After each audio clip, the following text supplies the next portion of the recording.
मैं चाहता हूं क्योंकि इन षड्यंत्र के जो आका बैठे हुए उस भारत के भीतर छिप करके जो पीछे से वार करते हैं उनके नाभि तक गहराई तक ये आवाज और ये गूंज पहुंचनी चाहिए कि सनातन अब जाग चुका है।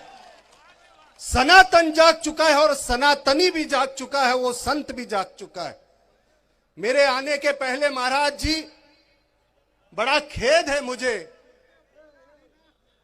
4 धमकियां आ गई मुझे कल से, 4 धमकियां कि अगर आप पालीताना में गए तो इतना याद रखना अगला टारगेट आप है। मैं इस मंच से कहना चाहता हूं, मुझे पता है कि भारत और विश्व में आज जिस तरह का यह षड्यंत्र रचा जा रहा है उनका सबसे पहला टारगेट बन चुका हूं, तो इतना ही कहूंगा कि गोली पीछे से मत मारना, सामने से मारना।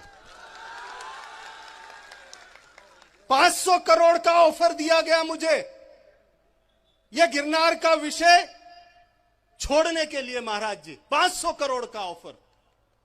इन लोगों के पास पैसे की ताकत है, लेकिन जब सनातन जागता है तो पैसा भी गौण हो जाता है, क्योंकि यह सनातनी, एक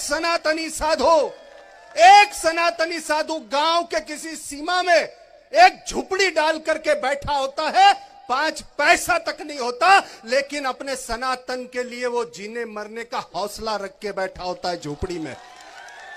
तुम 500 करोड़ की बात करते हो અને गिरनारी भाषा में कहूं ने तो तारा 500 करोड़ हूं आम लटकावीने फरू। भाई हवे मारे वधारे आमा कहीं बोलवू नहीं, हूं भाषानो बहु संयम राखू छू। शंकराचार्य जी महाराज बैठा छे, बाकी नागोबावो निकळ्यो ने तो पछी शुं थाय खबर छे।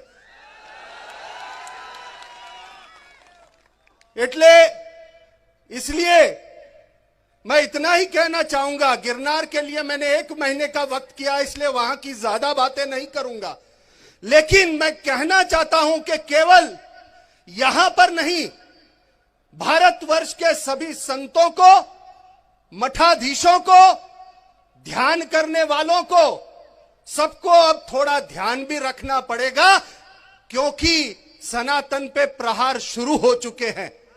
और ये प्रहार सिर्फ गिरनार में नहीं, पालीताना में नहीं। अगर हम ये सोच के बैठे हैं कि उसका घर जल रहा है, मेरा तो ठीक है, तो आपको पता नहीं ये षड्यंत्र कैलाश मानसरोवर से कन्याकुमारी तक फैल चुका है इनका। महाराज जी, बद्रीनाथ में भी ये लोग कह रहे हैं, ये महाराज जी, ये लोग महाराष्ट्र के महालक्ष्मी मंदिर को भी कह रहे हैं कि हमारे जैनों का है। महाराज जी, ये तिरुपति बालाजी को भी कह रहे हैं कि ये हमारा है। और न जाने कितने ऐसे हिंदू तीर्थ स्थल है जहां पर ये दावा ठोक रहे हैं और सरकार की शह मिल जाती है। मैं इतना ही कहना चाहूंगा कि अगर सनातनी ताकत इस तरह से इकट्ठा हुई तो ये जो अधिकारी गण कहते हैं कि हमें ऊपर से आदेश है, ऊपर से आदेश है, अगर उससे भी ऊपर वाले का आदेश आएगा तो तुम्हारे पसीने छूट जाएंगे। ये सनातनी अगर इकट्ठा हुए, इतने इकट्ठे हो जाओ गांव गांव, शहर शहर, कि अगर कोई अधिकारी इनके शह में आ जाता है तो उसको गलत करते हुए पसीने छूटने चाहिए, हाथ भी कांपने चाहिए उसके। और अधिकारीओने हूँ कहेवा मांगू छूं, त्यां तो परमिशन नत आपी, अहींया सनातनीओ भेगा थया छे। अधिकारीओए एटलुं याद राखवुं के तमे ज्यारे व्यवस्थामां बैठा छो त्यारे खोटुं थतुं हशे तो જરાક आत्मामां चिंतन करवुं तमने बहु जरूरी छे कि तमे फरमान जारी करो छो ए सत्यथी प्रमाणित छे के नहीं, राष्ट्रનું हित છે કે નહીં, સમાજનું हित છે કે નહીં, જો હોય તો કરવી, નહીં તો ના કરવી।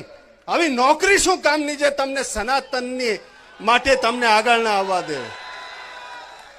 તો આટલું કહીને ફક્ત એક અંતમાં વાત કહું છું कि इस पृथ्वी के ऊपर मुझे ना अध्यक्ष बनना है, ना कहीं कुछ नहीं बनना, पर मुझे इतना पता है कि अगर इस पृथ्वी पे कहीं भी सनातन या मेरा साधु जो होगा अगर उसके लिए कोई तकलीफ या कष्ट देने वाला होगा और वह साधु हमारा सच्चा है, तो इतना याद रखना, जो कष्ट देने वाला, तकलीफ देने वाला होगा, उसके लिए